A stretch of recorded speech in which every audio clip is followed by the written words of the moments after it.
adapt to situations. Susano taken off the table by them, though, already. They do not want to pick that for themselves. We did see them play Ao Kwang yesterday when it was left open. It's good to have multiple jungle picks for Kivo Fred specifically. You want to have a different style, whether or not you go an aggressive mid laner or a more passive one. So you hold off to your jungle picks to wait that out. Well, the one thing Paradigm do like to run is definitely the mage, the hyper carry mages in terms of Kronos and Freya in the Hunter role, or even in the mid role as well. So keep that one at the back of your mind. But with Fafnir, Nemesis, Hoyi, and Susano banned out, Ao Kwang is available, and that's where they're going to go. Going to go for that burst damage. Surprisingly enough, that they prioritized Ao Kwang over the Bacchus for Trickstank is left open, meaning that now CycloneGG, they should be able to take this away, and it's going to be a little bit more difficult for Paradigm to find the initiation that they're comfortable with. Good point. There's the Langshem for CycloneGG. Can support, can solo lane, can jungle. Not seeing the support just yet.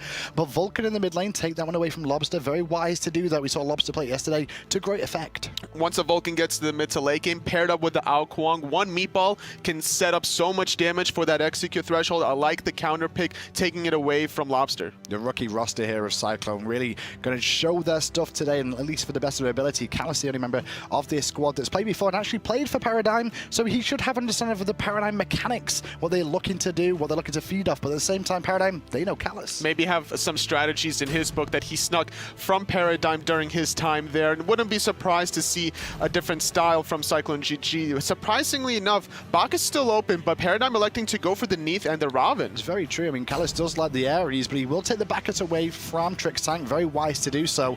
And it's very safe picks overall from Paradigm, I want to say. Raven and Neath, you know, Raven dominant in the solo lane, Neath can flex to mid or the duo lane and just farm very safely throughout the game. Paired up with the Ao Kwang, the Neath World Weaver will allow the execute to become that much more enticing, especially if you're going to be ganking a solo laner. Sometimes you don't necessarily expect that kind of an early gank, and that could be a strategy that Paradigm will execute. Well, I mentioned the Ares there, and Bacchus being locked for Cyclone. They don't want to give that over to Trickstank.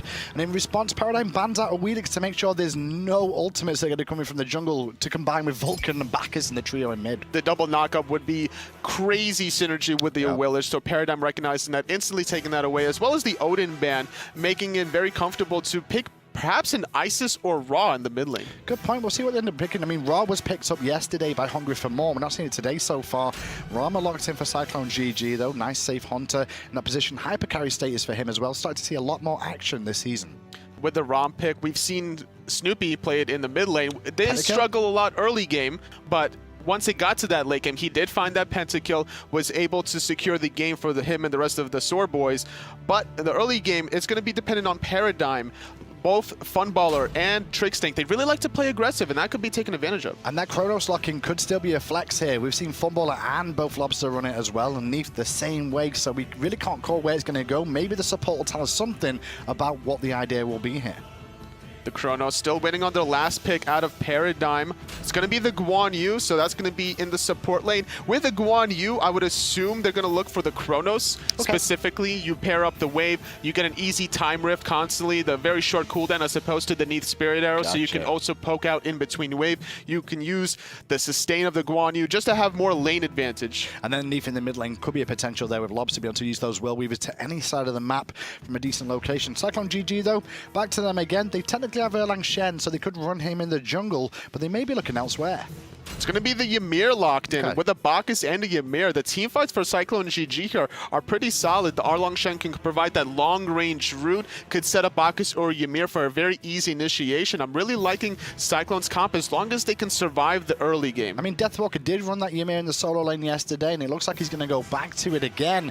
He actually forced Moga into running the Guardians as well over there after he started off with the Sun Wukong this time round. You always have to respect the wall, the presence that can provide for your team. Now, in this situation against the Guan Yu specifically, you can also force out an early rewind out of Funballer in these team fights. Well, early on, you can see the start coming out from the junglers here. They started blue and red, blue into speed buff Cyclone. Paradigm went from speed into blue. So they're looking to get Ice Ice Baby on this Erlang Shen to mid lane a little bit quicker. He wants to be paired up with this Vulcan, making sure that they control both mid Harpies. Beautiful body blocking by Wolfie, making sure that his turret just stays alive a little longer. And a lot of people respect Wolfie because he's been around around the scene for a long time, maybe not in the pro scene in terms of the SPL, but he has got a lot of experience in the mid lane there, and it actually showed because he slowed down Lobster's push quite a bit. We didn't see this on camera, but Deathwalker rotated for the right side mid Harpies to be able to teleport back to the soul lane, not missing out on any experience. This is something that usually Xaylia does in his strategies. And actually looking at this here, you can see the zone where that came out from Ice Ice Baby there to allow Wolfie to take at least one of those creeps. Not sure about the second one. It looked kind of even. I didn't see the experience go up for Lobster there, but he may still have done.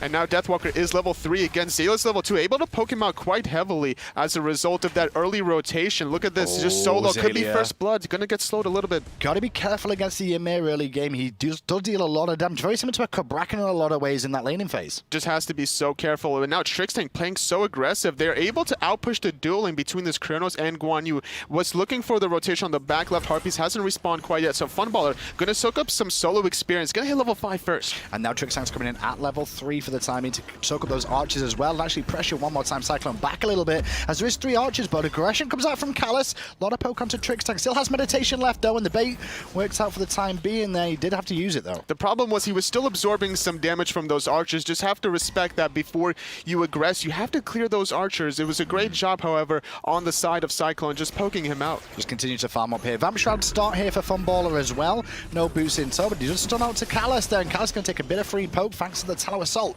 Swinging through from Trix. Great stun from Funballer, preventing the immediate belly flop after the belch stun. So just good use of mechanics from both sides. I'll check in with solo lane one more time. You can see health pot advantage for Deathwalker here on the right-hand side. Just by 1 potion at the moment, and that wall's going to slow Xaylia for a second. Freeze connects. Glacial Strike avoided very nicely with the overhead kick. The travel time between the stun duration of the level 1 stun from Ymir and the travel time from the carpet. But look at this on the side. Ice Ice Baby, he wants to gank Xaylia. They know overhead kick is down, so Xaylia using his ult very early. Very wise of him to do that, knowing the rotation could have been coming in there and he would have been pressured immediately. And after this, Ice Ice Baby, he could just loop around. He could pretend that he's gone away from the soul lane, come back for an additional gank. Xaylia is baiting now that Cuba Fred is around the corner. But they're not going to get full for this one. Ice Ice Baby lazy backing, going to get punished for that one for a second or two. With the next wave coming, I don't think we'll see Ice Ice Baby go back to base right this second, especially with Kivo being here as well. This 2v2 definitely favors CycloneGG. There is no ultimate on the side of Xaylia, and the burst damage between these two gods on Cyclone should be able to take him out. And just keep an eye on how this game plays out. I like CycloneGG's comp though, because sometimes when you run these Ymirs in the solo and the Erlang Shen in the jungle, you're looking for where the engage is going to come from. But with that Bacchus, they really have it. But Paradigm, they're looking so aggressive. The rotation from Trixtank onto the speed buff side, he really wants to control this mid lane wave, push it out, and allow for an easy speed buff invade. But look at the left-hand side, the invade from Cyclone. Very wise looking at the red buff to steal this one away. But Funballer gave the shout out to Trixtank, and Trixtank trying to close the gap here. The stun goes through the World Weaver too. He needs one more hit to secure this kill. But the body blocks, look how much vote MBK slowing him down. And at the moment, Callus is going to live. He just needs one hit, but he's not in range. Oh, he uses the meditation as he turns around, still surviving, still doing a great job. Meanwhile, Lobster barely able to backflip away from Wolfie's meatball. The speed buff being contested. Big shout by Vote MBK there to keep his support alive, but they do lose the speed on the right-hand side here, Cyclone. Deathwalker's back, a fantastic wall. Going to freeze Xaylia into an awkward spot, but the overhead kick will stop this stun. Great overhead kick. Now it's going to be able to just to casually walk away. Overall, a small but marginal win from Paradigm. Able to just force out Callus away on the left, defend their own red, and steal the speed from Cyclone at the same time. Interesting, but this is going to have gone so wrong for Cyclone as well on that left-hand side invade. If it wasn't for the body blocks, we don't get to talk about them too much, totally, but that was a real impactful play there. And Trixtank, he wanted to get there as soon as possible, using the cavalry charge just for the movement speed bonus. Not able to get there quite in time. Just getting away was Callus. Well, invasion one more time from Cyclone, the speed buff this time. Erlang Shen looking at that. Ice Ice Baby, though, sees the Ao Kuang, and he's going to get poked pretty heavy. Turn his attention back on it because he knows he's got Bacchus coming in.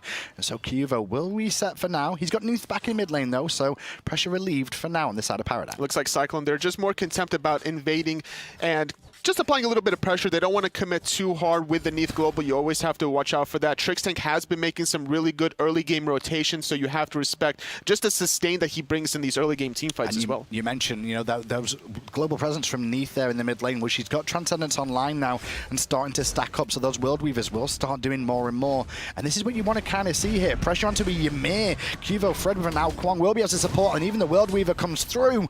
And that's what can happen sometimes when you're a Guardian and your mobility is limited. You have to be so careful as a Ymir. You're very immobile. You could easily get dove under the tier 1 tower. You have to be more willing to use that ultimate as soon as you're getting committed on, because if you're going to die, at least you're going to be able to return a lot of damage in return. Well, I see Guan Yu, and I see, obviously, on the side of Guan Yu, we've got Neath as well, and Cubo from the Ao Guang. A lot of sustain on this composition here, Tully. Are you expecting to see curses or pestilences coming out here? Well, with Bacchus, that's going to provide a little bit of anti-healing. There could be a Divine Ruin on the Vulcan heading towards the late game. It is going to hurt his damage, but if you're looking to burst down the Guan Yu right off the bat, it wouldn't be a bad idea to go for a second curse. Well, Goldie is approaching about 1,000 in favor of Paradigm here at the moment. Only the Gold Fury stands, no other camps really available in the jungle for anyone to take. And talking about the Gold Fury, that's where Cyclone are heading to. With a 900 gold lead, Paradigm, they're not really worried about the Gold Fury threat from Cyclone. They just want to get a quick pick, but Funballer and Trickstank, they spot this around the corner. If you notice that, Funballer could see around the corner, but they couldn't actually see where he was. So they knew they weren't doing it. Now, Callus under pressure here, going to get some support from his team, and immediately when the damage comes out, Cuvo Fred disengages with the illusion. So quick to do that 180 water illusion away from the meatball and the javelin toss from Ice Ice Baby. Great mechanics from Cuvo. Well, that first blood over on the right-hand side has allowed Zaylee to get a bit more dominant in this lane all of a sudden, starting to put some poke pressure down on Deathwalker, but still, you've got to respect the damage Ymir has because of the passive. The Frostbite just does so much damage, as well as receiving 10% damage less upon applying that passive. Now Wolfie in a little bit of trouble. Cuvo Fred gonna get negated with that turret. Though, the team turns up in time. That turret did come into play there very convincingly, otherwise it could have been spelled death for Wolfie, especially after just using that backfire, his only real escape. And he does have a Sanctuary, doesn't have the Purification to deal with Cuvo Fred, so he's gonna have to time that very accordingly. Not going to be able to really get away if it's mistimed. Well, no invade on the speed buff this time around from Paradigm. They weren't in position to be able to put pressure on, but the tier 1 tower on the right-hand side has been chunked to around 50% here, and with the speed buff down, they're turning their attention to potentially the blue buff here. Cuvo Fred waiting for some rotations. Trickstank electing to go middle instead. They're more contempt about letting Ice Ice Baby finish this off and then go for a kill. There's the World Weaver coming through, stunning at the right time, forcing Purification.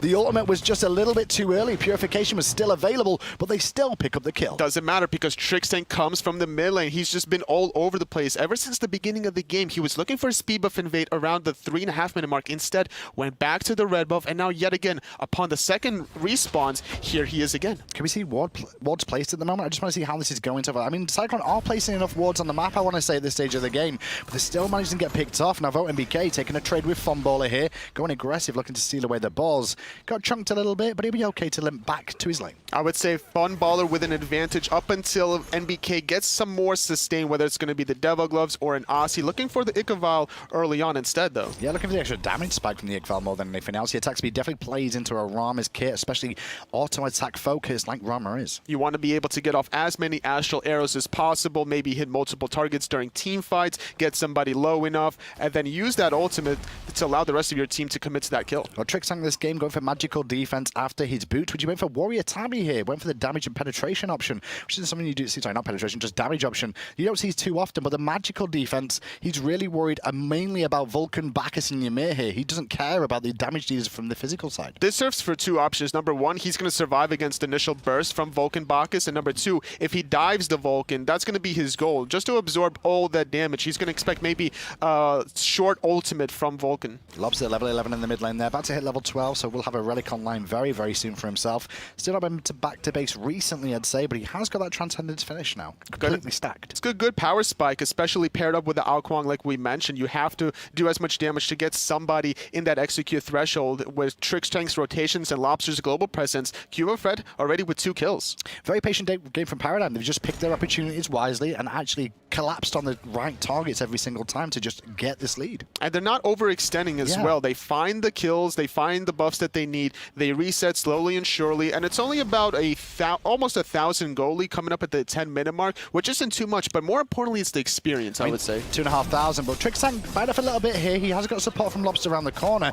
and in the end, it's Callus forced out, and Trix is going to give chase. Round the corner of the World Weaver following up. One more hit will be enough, and Trickstank gets every single hit of that. Ice Ice Baby now under pressure too. He doesn't have his escape. He's going to take so much damage, and he goes up in the sky. Cuvo with his 3rd kill. Gold Fury going to be started by Paradigms. The sustain from Trickstank should keep them up. Can Wolfie do anything though? He is on Vulcan, and he does have his ultimate available to potentially steal this one away if he can time it, but zone work from Zaylee is already here. The Gold Fury goes away for Paradigm for free at 10 minutes in. What a great start. This is looking very similar to the Panthera set we just saw, Tolly. like we mentioned before, Paradigm's set against Panthera was more convincing of a split that they earned versus CycloneGG against Fantastic with the split that they sort of got. I mean, it's a rough situation for both Fantastic and Cyclone here, walking into much difficult opposition after this first game of the split against each other, and now they're starting to experience what it's like to be in the Pro League against some of the best teams in Europe. As the weeks progress, the metas will progress, and then we'll know more information about how these players have adapted to the new meta and to facing different opponents, because with different opponents you'll have different gods, compositions, and playstyles. You have to be a wide variety of strategies every single game you're going in. And that's kind of what the first week starts as, Tully, isn't it? You use what you ran in the Challenger Cup scene that worked for you as a team and a composition, like the amazing solo lane, you know, but then maybe it doesn't end up working out and you have to adjust based off what you're dealing with and who's getting focused. CycloneGG trying to go on Trickstain, but with the rotation from Cuvo, Fred doing a great job juking away from Ice Ice Baby, 3 levels ahead of him. Can't really choose a target there, Cyclone, but what their real target was the left-hand Harpies, which they did manage to pick up. So it's back to mid lane for all 3 of each team here just to continue farming up. So much poke damage from Cuvo Fred, already level 12, gonna get returned by Wolfie's meatball, just going to be able to sustain that back up as Trickstank. And CycloneGG, they were looking for a pick onto Trickstank, but they weren't able to really connect, and they're going to need to find these kills if they want to get it back into the game. It's just very methodical from Paradigm, not really out of position at any stretch. I mean, the closest to out of position was probably Trickstank once or twice, but he's quite comfortable on Guan Yu. He did it against Panthera yesterday. It's the same sort of style. Especially with his sustain on top of the meditation. He wants to be the primary focus against CycloneGG. Just allow these hyper carry burst gods such as the Neath, the Kronos, and the Ao Kuang to rotate and clean up anyway. And you mentioned Ao Kuang there. Well, he's nearly got Polynomicon online as well. Already completed Bancrofts and Boots, so the power spike's definitely going to shift one more time. Cuvo already 3 kills to his name here. His opponent in the jungle, though, Ice Ice Baby this game on the leg shed, went for the Unseal. I actually think that's a really good pickup considering he's got so much magical to deal with here. And also picking up Mark of the Vanguard, trying to get a little bit more tankiness. Cuvo Fred's going to find more poke onto Wolfie, going to barely juke away from that jump, and Kalas, he might get dove here. Well, they were thinking about it, but the Meditate was forced on the side of Cyclone there, so a couple of minions into the tower happen, and that means a little bit more gold denied in favor of Paradigm. Great discipline, not committing to the Cavalry Charge or the World Weaver for Paradigm, electing to force Kalas to back. If they wanted to, they could still apply some pressure in the mid lane. There's still 3 members from Paradigm. And that's the funny thing, I mean, they could have pressured mid and found a kill, but what they got off that? They wouldn't have got a tower, there was nothing up in the jungle, so why not just hold those abilities and wait until something's available on the map to actually capitalize on based off the kill? And it's still a small win, because now meditation isn't available on Kalas, you still have it on Trickstank. They could group up around the jungle side. Speed and Blue are about to respawn in about 45 seconds to a minute, and Paradigm, they still want to play aggressive. I mean, they love this side of the map quite clearly, Paradigm. They're just hanging around here consistently. Speed will spawn first, but Cyclone are ready this time. They're going to go aggressive on Cuvo. Good route coming out, but instantly the World Weaver onto Kalas is going to slow Kalas down. He's not got the belly flop anymore, and the kill goes through. Lobster credit, but in the sky is Cuvo, and Ice is in trouble. He's going to fall back down. Lobster with a second kill onto Ice Ice Baby, and now the mid tower from CycloneGG will instantly be pressured. Meditation on Trickstank still available. Especially with Funball oppression left-hand side. There's no rotation available for Vote MBK. 4 members with it, Meditate, and the Conviction coming out. And Lobster clearing the way first of all. Very important to do that to make sure the minions will focus this tower with him. They bring down the tower. Less than 14 minutes in, Paradigm extend their golden experience lead. And Deathwalker, instead of rotating to middle, recognizing he couldn't really defend in a 2v4 situation, elected to do the speed buff away from Ice Ice Baby just to make sure that Paradigm weren't going to be able to steal it immediately after that tier 1 tower. Now, we saw the first 2 sets today as well, Toli, and when we were talking off air, we were saying it looks like there's starting to already be a clear divide between top 4 and bottom 4 in EU, because Paradigm, hungry for more, Panthera, definitely a clear 3 at the moment, really showing up so far. It's just a matter of how committed are you to practicing, how committed are you to developing new strategies, and how much synergy do you have with yourself and the rest of your teammates. And Paradigm, they've been together for so long. Bit risky from Funballer here, taking him on in a full minion wave as well. Those archers are going to wreck him quite a lot. And it evens out overall, though. Funballer quite happy overall with how it went. Still has the rewind available, so doesn't really care about taking these 1v1 trades. Trickstank coming around the corner could still top Funballer off. He wants to try to go for these 1v1 trades. Mid tower's already gone, so the next objective is going to be this left lane. Golfier is about to respawn. Yeah, that's true. The Golfier, very important at this stage of the game for here. He could actually break the back of the game in favor of Paradigm here if they do get this one, but you can see the World Weaver being channeled and fighting to the right-hand side. They want Ymir one more time, and the pressure is on once again to Deathwalker, who will fall down once more. He still hasn't used his ult ultimate during these ganks. Meanwhile, MBK finding Trix Tank around the jungle, finally getting caught off guard. That's really unfortunate for Paradigm because now Gold Fury are going to get started. And as I was saying, this is such an important Gold Fury this time around for Cyclone to have a way back in. They've picked up 1 kill. Funballer is here, but teleporting from Zaylia to support as well, trying to slow them down a little bit. Bite off a bit more than he wants to, though, and he's not going to get a chance to rewind now. The burst was heavier than it wanted. Cyclone get their 2nd kill, but Zaylia is looking to answer back, and guess who's round the back? He has Ice Ice Baby in the back. His Cuvo Fred doing so much damage, forcing out the Sanctuary from Wolfie. Still has his ultimate available if he wants to commit. Still committing in Azalea and Cuvo Fred, looking for 1 more kill here on Vote MBK. They rely on Lobster, and Black flips to victory, picks up the kill, turns it around, and Paradigm, well, the answer back to that kill on Trix Tank. And we talked about Trix Tank. He wants to be that bait because he trusts in his teammates to be able to clean up, immediately finding 3 kills in the dual lane jungle, immediately capitalizing with the goal for Callus, however, going to get zoned out by Zaylia instead. Good work from Zaylia here just to pin him down and slow him. And if Callus tries to go in, he's guaranteed dead before he even really reaches there. So in the end, he's going to walk away, but he needs a flop soon, and he's got it just in time. No ult for Zaylia, so he'll turn around and leave. But meanwhile, the Gold Fury, well, there was a bit of a contest going on by Deathwalker, who respawned, forcing the reset, but now he's going to fall down as well. But he's doing a great job, basically buying time. Perfect triple freeze, still going to fall, but that allows everyone else on his team to respawn and still delay this Gold Fury. He's still staggered, though. That's the only problem. If Ice Ice Baby goes in, they're going to be like lemmings at the moment if he comes in too. Gold Fury being looked at again. Ice Ice Baby on the way, looking for a pin round the corner.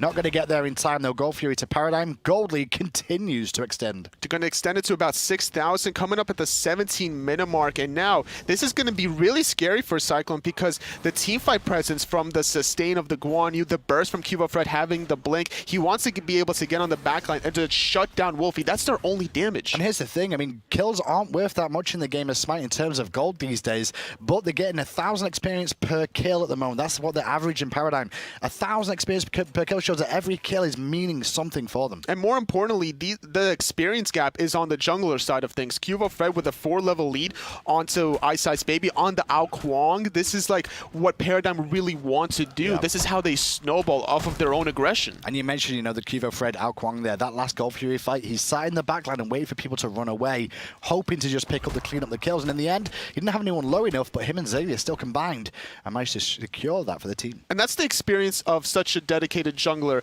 of Cuvo Fred. He knows when he has to play aggressive and when he has to take the more sneaky route. You can't always play the same style in any role specifically. So great different strategies. Well, left-hand Harpy's going to go the way of Lobster here, level 17. 2-level lead over Wolfie on the Vulcan in the mid lane. Wolfie, though, working on the Book of Tough, and you saw the cameraman highlight a little bit earlier on, the Odysseus bow. He's also a Brawler's Beat stick online there as well. You could proc the Odysseus bow off of the Vulcan turret, try to whittle that down as quickly as possible, because late game, Wolfie's turrets are going to hurt. Well, Paradigm, they did this against Panthera too, looking for a cheeky Fire Giant. Deathwalker's here, but they're not stopping just yet. Now they do, once he finally reaches and gets in vision. Paradigm, they just want to force CycloneGG to this side of the map. Funballer, he's more content about going in the left lane, still going to farm it up. He's level 16 currently. He wants to get to late game form. He has a lot of mobility with that wing blade, and he also went Book of Thoth. Yeah, Book of Thoth for him, just giving him even more of his power spike. That wing blade, though, going to be very useful against so many slows on the side of Cyclone this game that he will be able to give him the mobility to either chase or disengage. Just also having the extra health that he needs to maybe get off the rewind. If he can survive maybe 1 or 2 cooldowns, get that rewind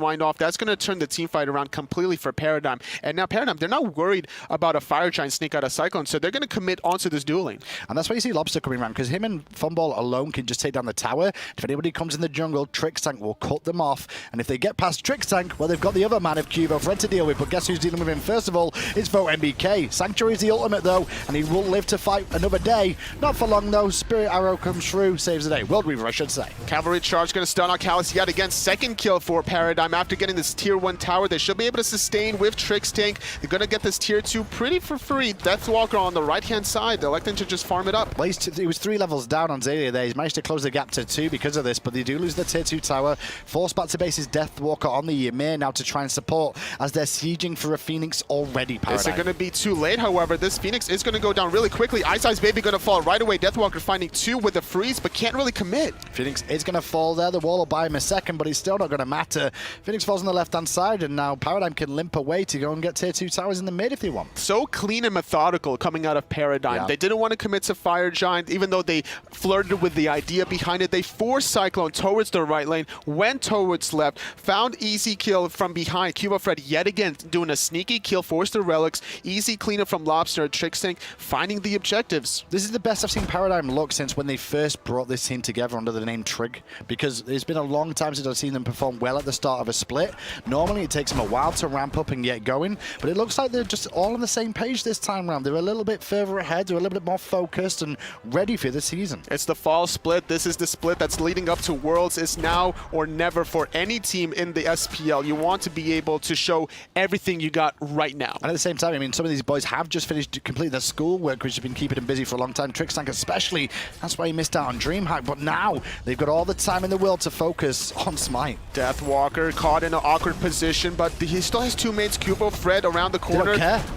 The burst damage is just not good enough for Deathwalker to actually kill any of them, and the wall actually traps himself in, unfortunately enough, which also means his team cannot invest and help. The rest of his team forced to try and defend the tier 2 on this right-hand side now. Lobster feeling very ambitious, trying to find the route aggressively. CubaFred was thinking otherwise. We got to kill. Let's go just regroup. Let's get this tier 2 tower on the right-hand side. Funballer going to be able to push out the mid in the meantime. Yeah, this is the worst issue to be in for Cyclone, because you've just entered the Pro League, you had a good start to Fantastique, but then Panthera, well, it's almost embarrassing. You can't let it happen. You can't let it get into your mind, though. You know, you have these bad games sometimes against the top teams. You just got to realize what went wrong and try and change things. And what better way to test yourself than against the second best team, I would say, at this point in time, out of Europe against Paradigm. You're trying to figure out your identity coming into the SPL. Well, they're caught in the jungle here. CubaFred round the back and only vote MBK lost half his health. The use of the illusion, very wise from Cubo. Didn't have to use his ultimate at all, waiting for one more hit on Landon, and he rolls right into it. Meanwhile, in mid lane, Ice Baby under pressure on the Erlang Shed one more time. Deathwalker back with the teleport, but Deathwalker surrounded and still being poked down. They're so tanky here, Paradigm. They don't care about tower shots. They don't care at all. Deathwalker very low, going to force out the ultimate, but it's not enough. He's going to fall. Wolfie doing a great job trying to zone, but is it going to be enough? CubaFred finding the kill. He's going to have to go the opposite way because Ice Baby's going to chase him down. No cooldowns either for Cuba, so he's going to use the purification. I think Ice Baby thought he had cooldowns up, but he was more worried about Zalia coming around behind. And Zalia with a 7-level lead over the jungler here. One hits him pretty much. Left him with one hit and just goes in. That was hot. The fadeaway kick backwards, the Neath ultimate from behind. I'm going to dunk you down. Now Paradigm dunks down the Titan. Going to find the first win of the set. Very, very clean from Paradigm. We didn't see the kill onto Trickstank in the laning phase. We set up the Gold Fury there, as we saw the gank on the right-hand side. But that was the only